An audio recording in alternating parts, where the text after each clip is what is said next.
जब एक लड़का का दिल दूसरे लड़की पर आ जाए या दूसरे लड़की का दिल एक लड़का पे आ जाए और ये क्रिया अपने आप हो जाए तो उसे हम प्यार कहते हैं। तो जब एक पदार्थ का कण दूसरे में जाके मिल जाए और दूसरे पदार्थ का कण पहले में आके मिल जाए तो इस चीज़ को हम विसरण कहते हैं, यानी कि डिफ्यूजन। तो चलिए, आप लोगों का प्यार और सपोर्ट बहुत अच्छे से मिल रहा है, इसके लिए आप लोगों को बहुत बहुत धन्यवाद। इससे पहले जो है हम लोग सॉलिड का स्टडी किए थे, यानी सॉलिड को मक्खन की तरह जैसे चाट गए थे। आज हम लोग जो है लिक्विड को भी मक्खन की तरह चाट जाएंगे। और उससे पहले हम लोग एक्सपेरिमेंट के माध्यम से किसी भी पार्टिकल का जो कैरेक्टर होता है, किसी भी मैटर के पार्टिकल का यानी पदार्थ के कण का जो गुण होता है, उसको एक्सपेरिमेंट के माध्यम से हम लोग देखे थे। अगर उसको नहीं देखे तो जाके देख लीजिएगा, तो ये सारे जितना भी क्लास अभी दे रहे हैं उसको समझने में आपको आसानी होगी। ठीक है, चलिए आज जो है हम लोग लिक्विड को देखेंगे यानी द्रव को देखेंगे, और द्रव से पहले हम लोग ठोस को देख लिए थे। ठीक है, अब लिक्विड और ठोस में ज़्यादा कुछ का अंतर नहीं होता है, नहीं तो बहुत कुछ का अंतर होता है। ठीक है, इसमें भी जैसे हम आपको ठोस में बोले थे, जो 2-3 पॉइंट को आप ध्यान में रखिए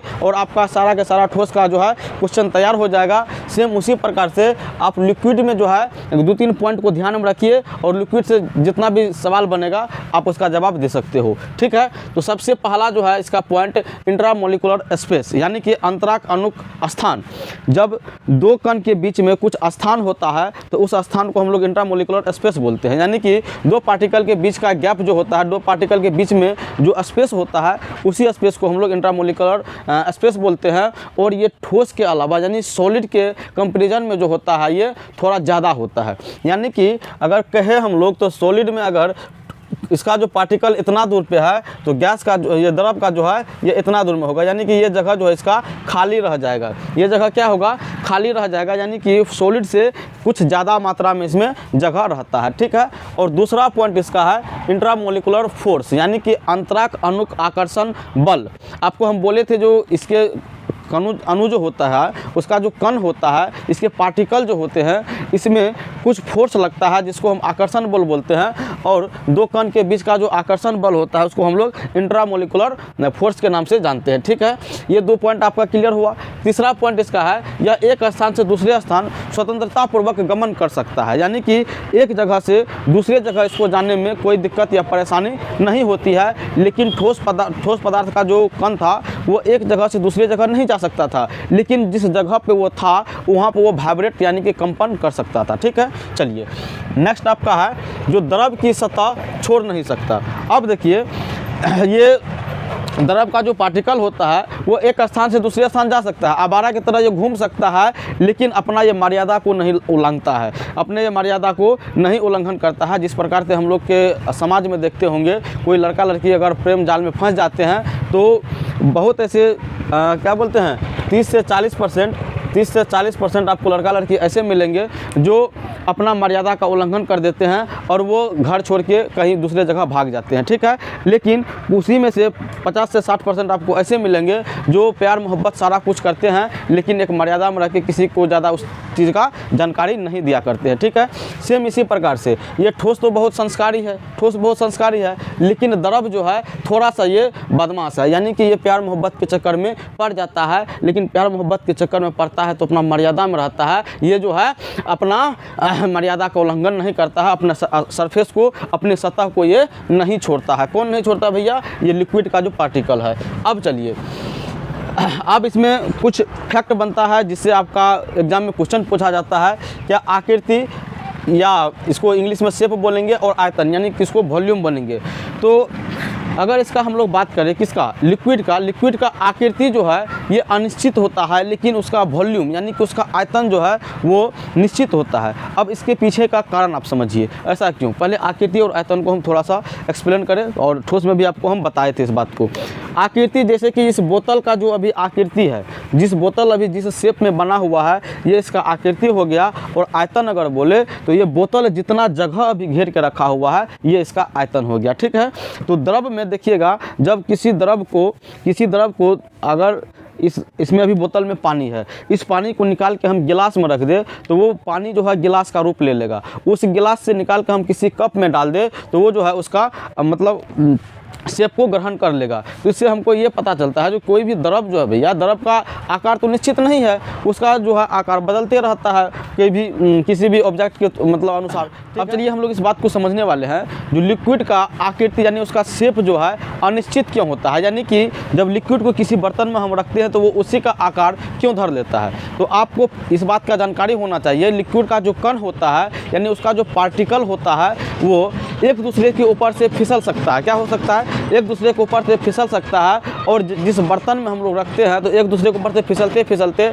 जाके फिर बर्तन के पेंदी में जाके वो स्थिर हो जाता है और उसका जो है आकार वो ग्रहण कर लेता है। ठीक है, अब इसकी आकृति के बारे में हम समझे। अब हम लोग इस बात को समझते हैं जो उसका आयतन जो है वो निश्चित क्यों होता है, यानी उसका वॉल्यूम जो है वो बदल क्यों नहीं सकता है। जो लिक्विड का जो है ये पार्टिकल जो होता है उसका यानी उसका कण जो होता है उसको और हम पास नहीं ला सकते हैं, जिस कारण से जो है उसका आयतन जो है निश्चित बना हुआ रहता है। ठीक है, अब चलिए हम लोग जो है आगे बात करते हैं उसके घनत्व पे।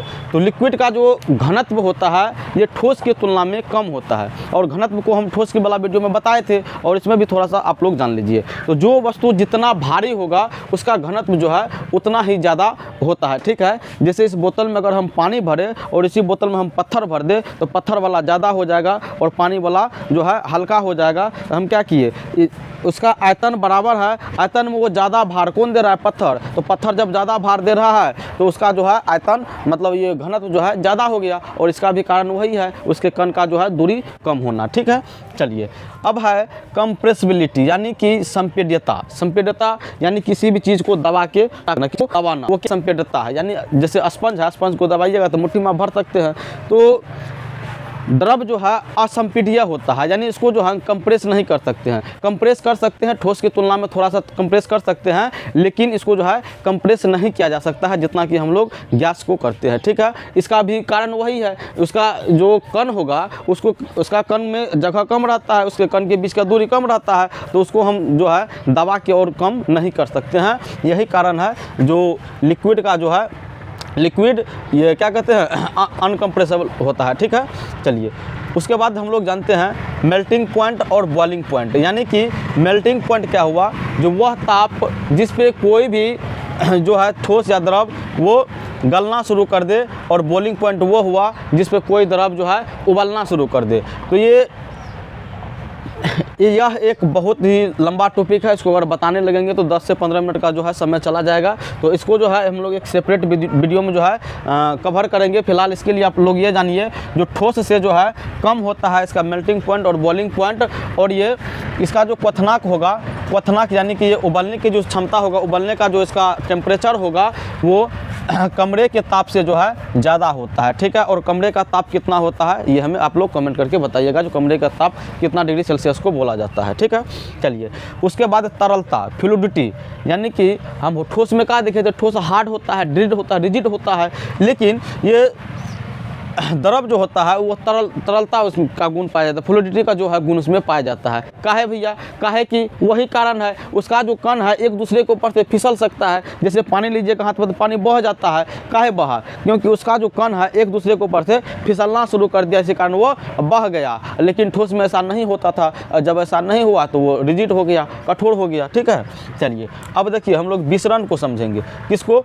विसरण यानी कि डिफ्यूजन। और डिफ्यूजन आपको बताए थे, जब एक लड़का का दिल दूसरे लड़की पे आ जाए या दूसरे लड़की का दिल एक लड़का पे आ जाए और ये क्रिया अपने आप हो जाए तो उसे हम प्यार कहते हैं। तो जब एक पदार्थ का कण दूसरे में जाके मिल जाए और दूसरे पदार्थ का कण पहले में आके मिल जाए तो इस चीज़ को हम विसरण कहते हैं, यानी कि डिफ्यूजन कहते हैं। तो अलग अलग द्रव जो होगा, अलग अलग लिक्विड जो होगा, उसमें विसरण की क्रिया जो है अलग अलग वेग से, अलग अलग स्पीड से होता है। ठीक है, जैसे कि और इसको जो हम गर्म कर दे, किसको? लिक्विड को अगर गर्म कर दे तो विसरण यानी कि डिफ्यूजन का जो वेग है, स्पीड है, उसको हम लोग बढ़ा सकते हैं। इसके लिए आप लोग एक एक्सपेरिमेंट भी कर सकते हो।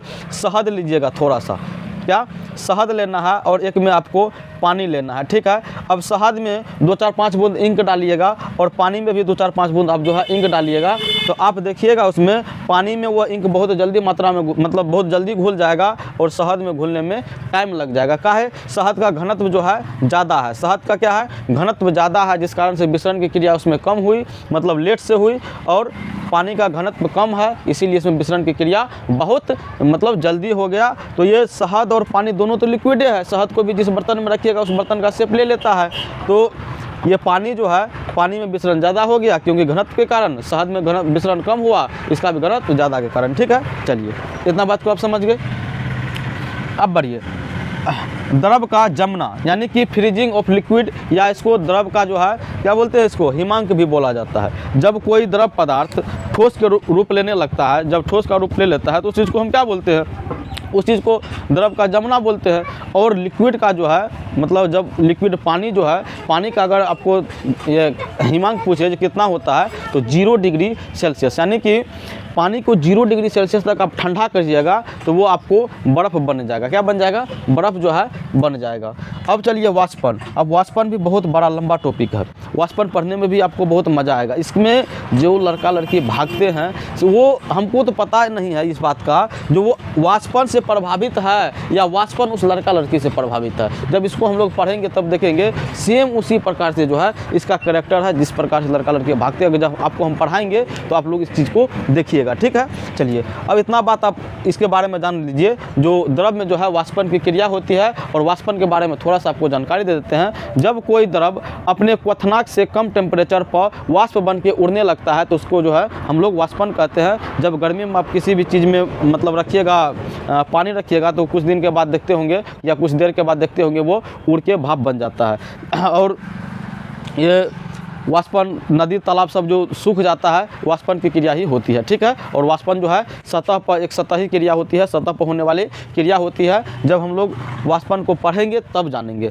अब जो है हम लोग का द्रव जो है लिक्विड ख़त्म हो गया है, अब हम लोग गैस के ऊपर देखेंगे और गैस को है अगले वीडियो में हम लोग कवर करेंगे। तब तक के लिए धन्यवाद। अगर वीडियो को लाइक नहीं किए हैं तो लाइक कर दीजिएगा और चैनल को भी सब्सक्राइब कर लीजिएगा। धन्यवाद।